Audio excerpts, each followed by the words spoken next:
una tempestad provocada por el maligno en un intento por ahogar a Cristo y llevarlo a la muerte antes de tiempo.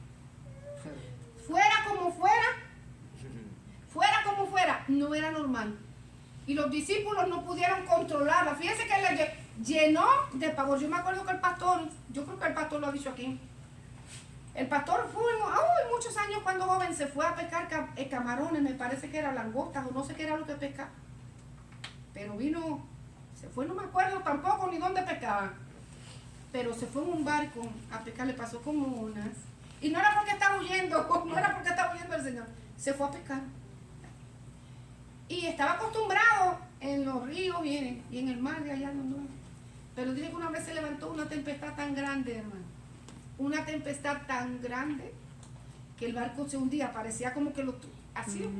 Y se metió un camarón y le pidió al Señor, si me sacas con vida, jamás vuelvo yo a un barco camaronero de esto. Jamás vuelvo yo ahí. Dice que algo terrible, dice, jamás en la vida yo había estado en una tempestad como esa. Y el Señor aquietó las aguas, hermano, llegaron todos a la orilla con bien y el pastor salió volando como cohete. Salió. Mas nunca volvió, jamás volvió, hermano, jamás volvió. Jamás volvió a meterse en un barco camaronero ni a ninguno, hermano. Él dejó eso. Digo, más nunca voy a pescar. Pues la experiencia fue única. Digo, una cosa tremenda, una cosa lo que uno lo ve en la televisión dice, eso es algo impresionante. Aquello parecía como que el mar se iba a tragar, se iba a tragar el barco, y lo menos que pensaba yo eran los camarones ni en nada. Yo lo que pensaba era cuando llegamos a la orilla en el nombre de Jesús. Dice entonces, todo el mundo entró en pánico, pero Jesús ¿a dónde estaba? Durmiendo, tranquilo, sin preocupación. Fíjense que dice, cuando llegaron le dijo, ¿por qué teméis, hombres de poca fe? Entonces, levantándose, reprendió a los vientos y al mar y se hizo grande bonanza. Nada más le habló. ¿En qué otra ocasión nosotros vemos el señorío de Jesús en la naturaleza? ¿En qué otra ocasión vemos el señorío de Jesús en la naturaleza? Ven, piensen. Que no hizo algo normal. Caminó sobre las aguas.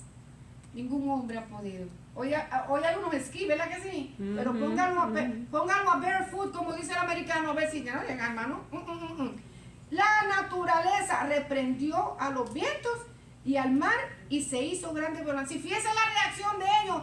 Y los hombres se maravillaron diciendo, ¿quién es este que aún los vientos y el mar le obedecen? La reacción. Ellos no habían visto algo igual.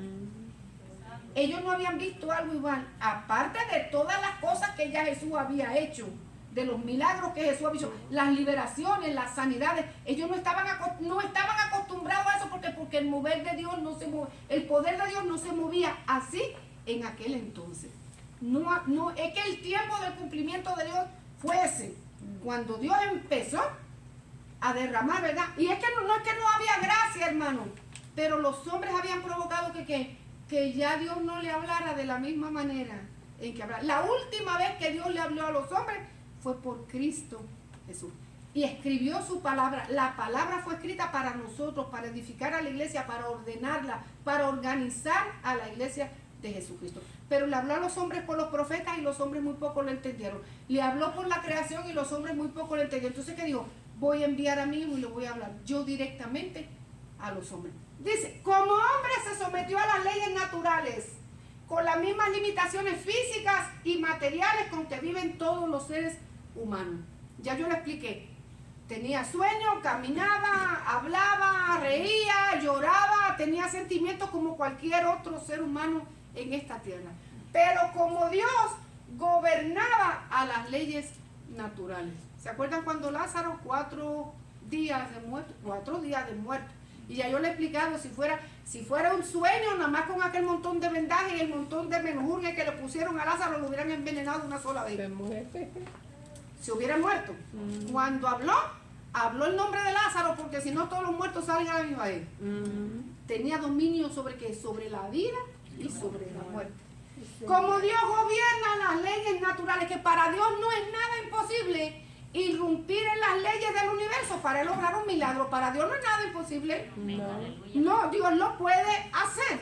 Dios lo puede hacer. Lo que pasa es que a lo mejor nosotros o no somos insistentes o no tenemos fe o Dios tiene un plan para todas las cosas, pero de que Dios hace milagros, los hace. Sí, los hace. Y la ciencia, tenemos testimonios, miles de testimonios en el mundo, corroborados por la ciencia de que ha sido un milagro. Mano de Dios es esa, no ha sido la mano del hombre. Las tormentas del mar de Galilea representan las dificultades y los peligros que nosotros enfrentamos todos los días. El mejor y más seguro lugar para sobrepasar las tempestades es estar bajo el señorío de Cristo. Amén. Tal vez nosotros no estamos en un barco, ni nos tira para aquí, ni nos tira para allá, pero ¿cuántas dificultades encontramos nosotros en la vida, hermano? ¿Cuántas situaciones? ¿No ha visto, hermano, que saliendo de una viene la otra? Y a veces estando en esta le llega, ¿cómo le llueve sobre mojado? Y nos debilitan y nos quitan el gozo y muchas veces se nos va la alegría y después no encontramos qué hacer en medio de tantas circunstancias. Pero no podemos olvidarnos de que el Señor tiene poder sobre las leyes naturales. ¿Cómo no va a tener poder sobre los problemas y las situaciones que nosotros tengamos? Sí lo puede hacer el Señor. Hay que tomar tiempo para buscar la dirección del Señor. Hay que tomar tiempo para orar, para buscar la ayuda del Altísimo. Hay cosas en esta tierra que yo no necesito un milagro de ellas. Yo las puedo hacer porque Dios nos ha dado ¿qué? Capacidad y entendimiento. ¿Me explico? Pero hay cosas que sí nosotros necesitamos la intervención divina, hermano. Que nosotros, y si nosotros buscamos al Señor de corazón y le damos la oportunidad, vemos testimonio de las cosas que Dios hace, hermano. O sea, ¿qué pasa? Nosotros escuchamos, Dios hizo esto por mí, Dios hizo aquello. Mira, hermano, esta simpleza, pero no tenía solución. Cuando Dios intervino, qué fácil fue. Dios, el Señor, lo hace. Las tormentas, no importa cuáles son, peores que el mar de Galilea, Dios siempre va a tener el control de ellas. Él lo puede hacer. Lo tercero que vamos a hablar, Jesús manifiesta su poder sobre el diablo y los demonios. Los demonios, aunque son seres espirituales, rebeldes, inmundos, se someten al poder y a la autoridad del Señor Jesús. La presencia de Jesús provoca temor en ellos. Vamos a leer, dice, verso 28. Cuando llegó a la otra orilla, a la tierra de los Gadarenos, vinieron a su encuentro dos endemoniados que salían de los sepulcros, feroces en gran manera, tanto que nadie podía pasar por aquel camino. Y clamaron diciendo, ¿qué tienes con nosotros, Jesús, Hijo de Dios? ¿Has venido acá para atormentarnos antes de tiempo? Y estaba paseando, ¿qué quise la palabra paseando? Pasearlo con ese. Como paseando. No. Estaban. Como paciente. No, estaban como. No quiero decir echados, porque echados no sé si la palabra está correcta o no. Estaban quietos, tranquilos. Sí, estaban tirando siestas, como dice que le estaban a la siesta, comiendo, durmiendo, descansando. Ahí están, descansando, acomodados, como usted quiera decir. No. No quiero decir una palabra que no sea correcta. Dice, y estaba paseando lejos de ellos un hato de muchos cerdos. Y los demonios le rogaron diciendo, si nos echas fuera, permítenos ir a aquel hato de cerdos. Y él le dijo, id. Y ellos salieron y se fueron a aquel hato de cerdos. Y he aquí, todo el hato de cerdos se precipitó en el mar por un despeñadero y perecieron en las aguas. Y los que los apacentaban huyeron y vinieron a la ciudad, contaron todas las cosas y lo que había pasado con los endemoniados. Y toda la ciudad salió al encuentro de Jesús, y cuando le vieron, le rogaron que se fuera de sus contornos. En Lucas me parece que está la historia. En Marcos y en Lucas me parece, si no me equivoco, que está esta misma historia. En algunos lados dicen que es uno solo y en otros lados dicen que eran dos endemoniados. Quizás porque la historia uno dice la lección, a lo mejor uno sobresalía más que el otro. La cuestión era que estos endemoniados, y aparte también estaban enfermos, vivían en las cuevas de las montañas. La gente pobre, cuando no podía y tenía una casa, no podía tener una casa en la ciudad, vivía en las cuevas de las montañas. La cuestión es que esta gente era peligrosa para todo aquel que pasara al lado suyo. Una cosa es estar enfermo mentalmente y otra cosa es estar endemoniado. Quiero hacer la aclaración. Se puede estar enfermo mentalmente, una disvariación mental, y no necesariamente estar endemoniado. Y se puede estar endemoniado y ser confundido con una disvariación mental. O se pueden estar las dos cosas. ¿Están? Las dos cosas. Lo podemos distinguir. ¿Quién puede hacer la diferencia entre una y la otra? Jesús. El Señor, el Espíritu Santo de Dios, que nos guía y nos deja saber qué es lo que hay ahí. Si es una desvariación mental, para eso está la ciencia. Claro, orando a Dios por un milagro de restitución mental. Porque yo siempre he dicho dos cosas importantes en la vida de un ser humano: la vista y su mente clara. Con lo demás nosotros podemos bregar. Pero tener la vista para mirar y saber distinguir y podernos movernos y saber estar despiertos a lo que está a nuestro alrededor. Y nuestra mente clara para nosotros poder tomar decisiones y podernos mover en nuestra vida diaria. O sea que si hay un problema mental hay que saber distinguir, hermano. Nosotros no podemos siempre juzgar, está endemoniado porque hace cosas que no. Hay disvariaciones mentales porque la mente, igual que cualquier otro órgano de nuestro cuerpo, de nuestro cerebro, se puede enfermar. Ojo, cuidado, hermano, en saber acusar una cosa y la otra. El único que nos puede ayudar a nosotros a saber distinguir qué era lo que había ahí. La Biblia dice que estos eran ¿qué? Endemoniados, estaban atados por demonios. Y fíjense que decía el Señor cuando les habló en otro capítulo, ¿cómo me llama? Legión, porque somos muchos. Legión porque somos muchos. O sea que una persona puede estar endemoniada con una legión, puede tener más de un demonio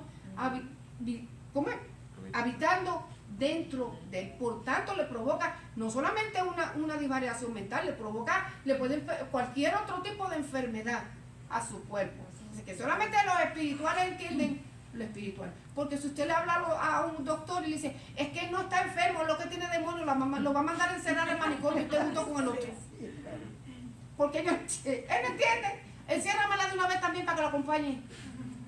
Entonces, hay que tener cuidado y hay que saber uno diferenciar una cosa entre la otra. Jesús, porque por su omnisciencia, por su conocimiento, por la sabiduría de Dios que tenía, porque Él es el Señor y manifiesta su poder sobre la vida humana, supo distinguir que es que cuando una persona está endemoniada, tiene acciones que una persona espiritual que vive en comunión con el Señor puede darse cuenta de que no es una variación normal, desvariación, normal, sino que hay algo en el ámbito espiritual que lo está dominando, porque los demonios pueden posesionar a una persona. De hecho, los demonios son entes espirituales que necesitan cuerpo para manifestarse, porque ellos son incorpóreos.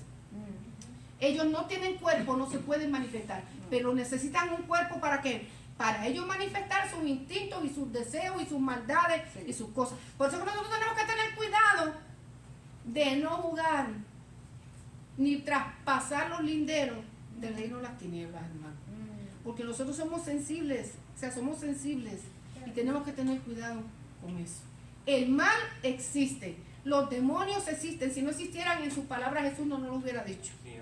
Si existen, son entes reales, son seres espirituales reales que gobiernan con maldad y que gobiernan con maldad y con terror esta generación, este mundo, y gobiernan a todos aquellos que se dejen gobernar por ellos. El único que nos puede libertar a nosotros del reino de las tinieblas, ¿quién es?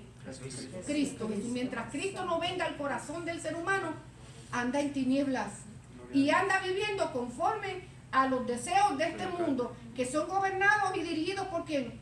Por las legiones de demonios que hay en el universo. O sea que no estamos jugando con algo sencillo. O sea, no podemos jugar con el enemigo.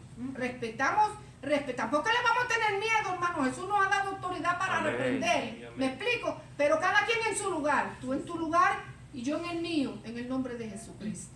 Fortalecido con el Espíritu Santo. Estos dos hombres estaban endemoniados.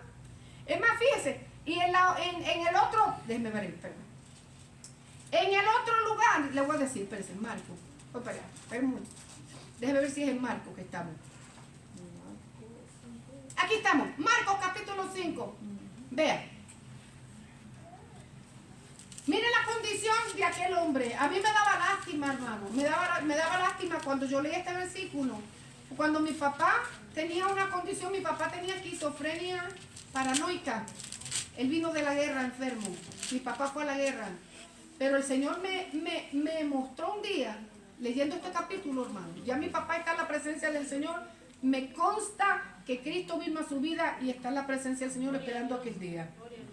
Doy testimonio de eso, hermano. Pero el Señor me mostró en este capítulo que mi padre no solamente tenía esquizofrenia paranoica, sino que también él tenía legiones de demonios que gobernaban su vida. Dice Marcos capítulo 5, présteme 5 o 10 minutitos más.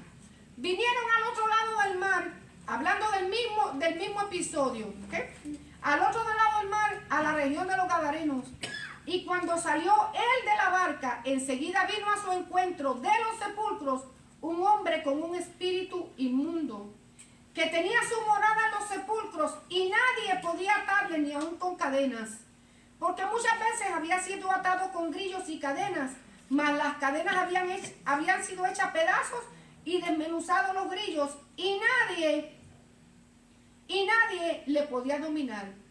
Y siempre, de día y de noche, andaba dando voces en los montes y en los sepulcros e hiriéndose con piedras. O sea que la situación de este hombre era deplorable y triste a la vez, porque nadie quiere hacerse daño a sí mismo, hermano.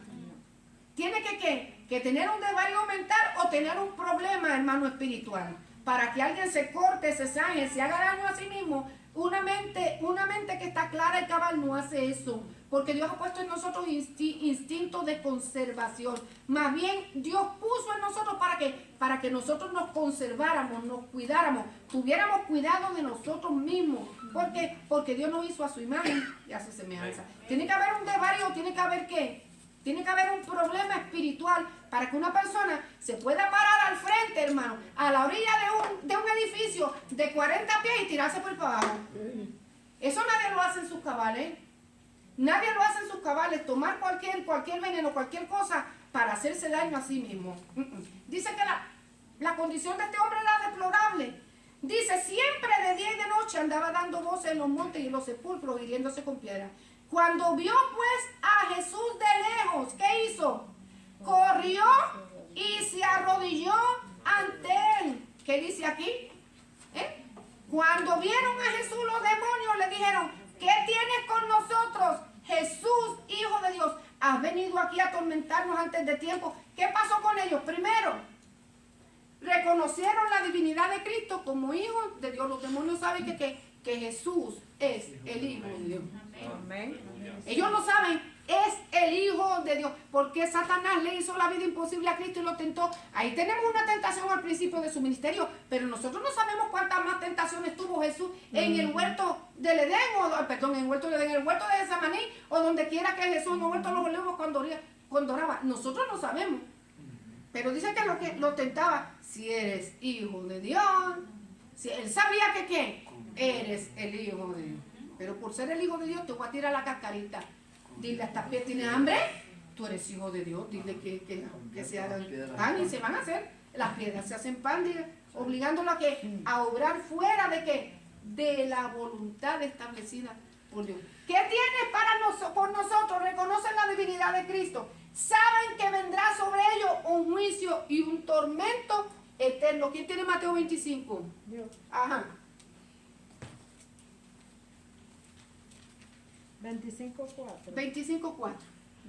Más la prudente tomaron aceite y 25:4, perdón, le di el verso que era, espérame, perdóneme. me parece extraño, hermano. No, si yo también a mí extrañísimo. A mí también extrañísimo. Mateo 25:4 fue el que le di, hermana, espérame, Sí. perdóneme, a ver. Si fue que lo escribí erróneo.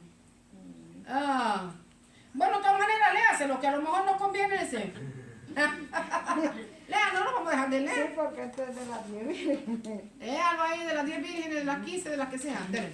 Más la prudente tomaron aceite en su vasija juntamente con su lámpara. Déjeme ver. No, ese verso no, perdón.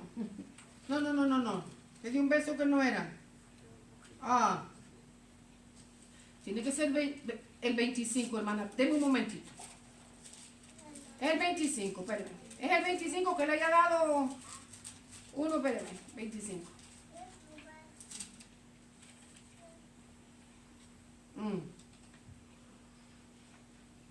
Santísimo. Le debo el verso, hermano. Será del 31 en adelante. Mire, ve, no, si es que lo dice. El fuego eterno preparado para el diablo y los ángeles. Mírenlo, aquí está. 40, perdón. 41. El verso. Ahí mismito tomo 25, 41. Perdón, mi hermano. Entonces dirán también a los de la izquierda, apartado de mí, maldito, al fuego eterno, preparado para el diablo y sus ángeles. Entonces el fuego eterno está preparado, pues no fue preparado para los hombres. El fuego eterno lo preparó para qué? Para el diablo y sus ángeles. Pero todo aquel que haga del diablo su padre va a estar. ¿Dónde él está? Con él. Con él va a estar. Apocalipsis. ¿Quién tiene Apocalipsis 20:10? Yo. Ok, dígalo. Y el diablo que los engañaba fue lanzado en el lago de fuego y azufre, donde estaban la bestia y el falso profeta, y serán atormentados día y noche por los siglos de los siglos. Entonces ellos saben por qué viniste antes del tiempo. ¿Por qué viniste a atormentarnos antes del tiempo? Sin embargo, fíjense, siguiendo Marcos, dice, y cuando él vio a Jesús de lejos, corrió y se arrodilló delante de él, y clamando a gran voz dijo, ¿qué tienes conmigo, Jesús, Hijo del Dios Altísimo? Te conjuro por Dios que no me atormentes. Porque Jesús le decía, sal de este hombre, espíritu inmundo. Y le preguntó, ¿cómo te llamas? Y respondiendo le dijo, Legión me llamo, porque somos muchos. Y fíjese, una legión romana agrupaba casi 6,000 hombres. Así que imagínense, si este hombre tenía una legión, y una legión comparando a la legión romana, que eran de 6,000 hombres, ¿cuántos demonios tenía este pobre hombre encima? Por eso estaba O la atormentado. fuerza de dominio que hacía este demonio en este Eran hombre. tantos que lo ataban y rompía las cadenas. Es que no podía, tenía una vida miserable. Yo me imagino que en ciertos momentos, porque las personas que están endemoniadas, hay momentos que tienen lucidez. ¿Me explico? Hay momentos que tienen lucidez. No siempre están divariando. Tienen lucidez. ¿Se acuerdan de Saúl? Sí. Saúl tenía sus momentos de lucidez, pero cuando los demonios lo atacaban, ensaltaba a cualquiera. Dios no tenía, porque Dios permitía. ¿Por qué Dios permitió? Por su desobediencia. Por su desobediencia delante del Señor. Legión me llamo porque somos muchos, y le rogaba mucho que no los enviaba fuera de aquella región. Y estaba allí cerca del monte un gran hato de cerdos paciendo, y le rogaron, vamos a decir descansando, y le rogaron todos los demonios diciendo, envíanos a los cerdos para que entremos en ellos. Y luego Jesús le dio permiso, y saliendo aquellos espíritus inmundos entraron en los cerdos, los cuales eran como 2,000, vea, como 2,000. Y el hato se precipitó en el mar por un despeñadero, y en el mar se ahogaron. Y los que apacentaban los cerdos huyeron y dieron aviso a la ciudad y en los campos, y salieron a ver qué era aquello que había sucedido. Y viniendo a Jesús, y ven al que había sido atormentado del demonio, y que había tenido la legión, sentado, vestido y en su juicio cabal, y tuvieron miedo. Y le contaron lo que habían visto y cómo le había acontecido al que había tenido el demonio y lo de los cerdos. Y comenzaron a rogarle a Jesús que se fuera de su contorno. Que se fuera de su contorno. Quiere decir que se someten los demonios al mandato, al señorío de Jesús. Pero no todos los hombres están dispuestos a aceptar el señorío de Cristo. Ni viendo el milagro del hombre sano, no quisieron. Muchos no quieren a Jesús cerca. No obstante, nuestro deber es que predicarle a Cristo como Señor y Salvador. Y usar todos los recursos que nosotros tengamos en la mano. De nosotros no es salvar a nadie, hermano. De nosotros es que predicar el Evangelio. De los hombres es recibirlo o rechazarlo. Pero es nuestro deber hablarle a los hombres. Después de ver tantos milagros, después de ver tantos portentos y tantas cosas hermosas, hermano, de tener el temor y saber que el señorío de Jesús también estaba sobre los demonios, sobre la naturaleza sobre el ser humano, ¿por qué no des la gracia al Señor? Al contrario, le dijeron que vete de aquí, te tenemos pánico, te tenemos miedo. Y hubo lugares donde Jesús no pudo hacer ningún milagro porque la gente no creyó, no tenían fe. No seamos de los que no tienen fe, seamos de aquellos, ¿verdad? Que le abren, porque si hay, dije que no hay un lugar más hermoso en el cual estar, sino, miren, bajo el señorío de Cristo Jesús. Queremos milagros, sometámonos al señorío del Señor. Amén. Para la semana que viene, la lección número 19 la vamos a encontrar en Juan capítulo 9.